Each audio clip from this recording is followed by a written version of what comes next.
Bienvenue. Aujourd'hui, on plonge ensemble dans les mécanismes souvent cachés de la manipulation psychologique. Oui, un sujet important. Absolument. Et pour ça, on s'appuie sur pas mal de travaux qui synthétisent les recherches de grands noms en psychologie, en psychiatrie. Je pense à Simon, Irigoyen ou encore Robert Ars. Des références solides, oui. L'objectif, c'est vraiment de décortiquer ces stratégies, apprendre à les voir venir et surtout esquisser des pistes pour s'en défendre. C'est essentiel de comprendre avant de pouvoir agir. Et pour bien saisir l'enjeu, cette image de George K. Simon, c'est assez parlante, hein. Le manipulateur, c'est pas juste quelqu'un qui ment, c'est un stratège. Oui, il vise la domination psychique. Simon parle même de prédateur émotionnel. C'est fort comme terme, mais ça décrit bien l'idée. C'est une prise de pouvoir sur l'esprit de l'autre, mais une prise de pouvoir qui avance masquée, insidieuse, C'est ça le problème. tout à fait. Difficile à cerner au premier abord. Et parfois, derrière ces comportements, il y a des profils psychologiques, disons, particuliers.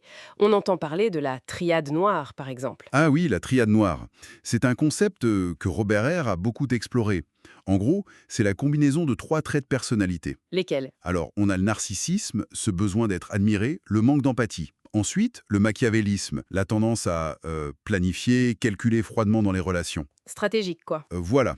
Et enfin, la psychopathie, marquée par l'impulsivité, la recherche de sensations fortes et surtout l'absence de remords. Hmm. C'est pas tant un trait isolé, mais leur mélange, leur synergie qui peut donner un profil particulièrement doué pour la manipulation. Et c'est fréquent. Certains chercheurs, comme Delroy Paulus, estiment que ces traits, à des degrés divers bien sûr, pourraient toucher entre 5 et 10% des adultes.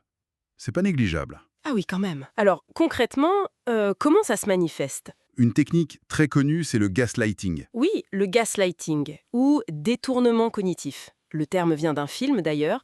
C'est cette technique vraiment terrible qui consiste à faire douter la victime Douter de quoi? de sa propre perception, de sa mémoire, voire de sa santé mentale.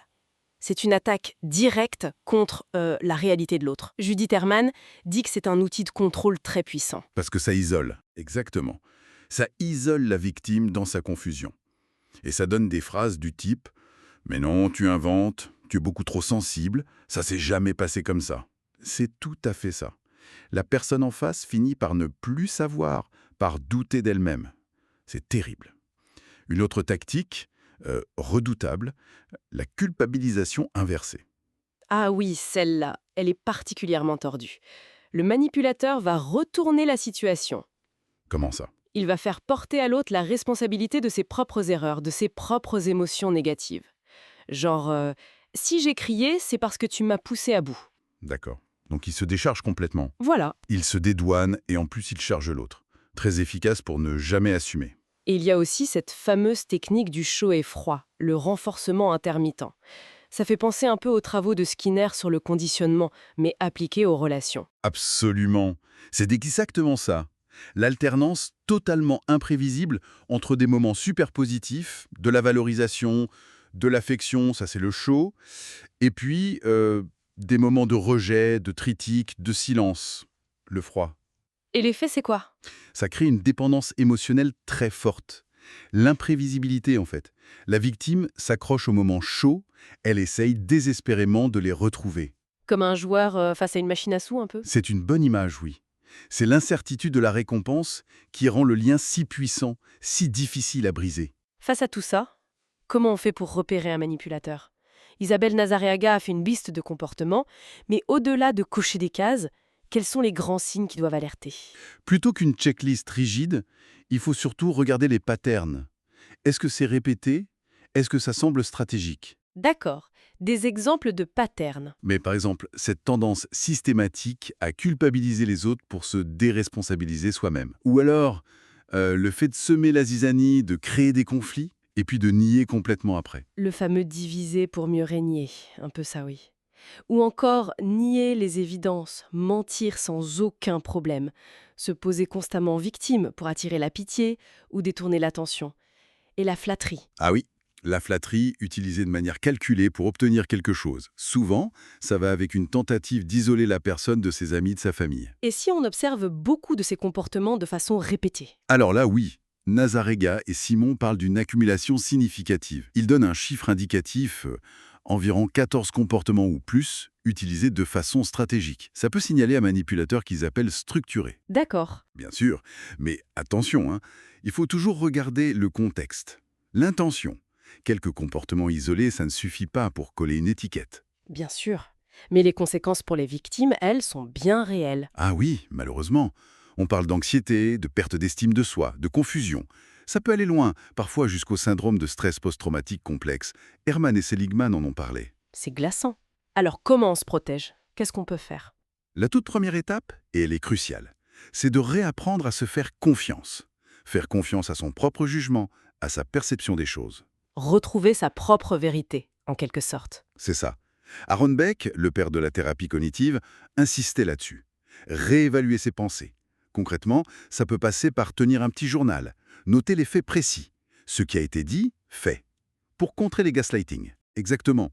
Pour avoir une trace objective et pouvoir se dire « non, je n'ai pas rêvé ». Valider son ressenti, c'est fondamental. Ok, retrouver sa boussole interne, et après, Après, il faut poser des limites. Claires, fermes. Harriet Lerner a beaucoup écrit là-dessus. Dire clairement ses besoins, ses refus, sans se justifier pendant des heures. juste dire non, par exemple. Ou je n'accepte pas qu'on me parle comme ça. Ce comportement pour moi, c'est inacceptable.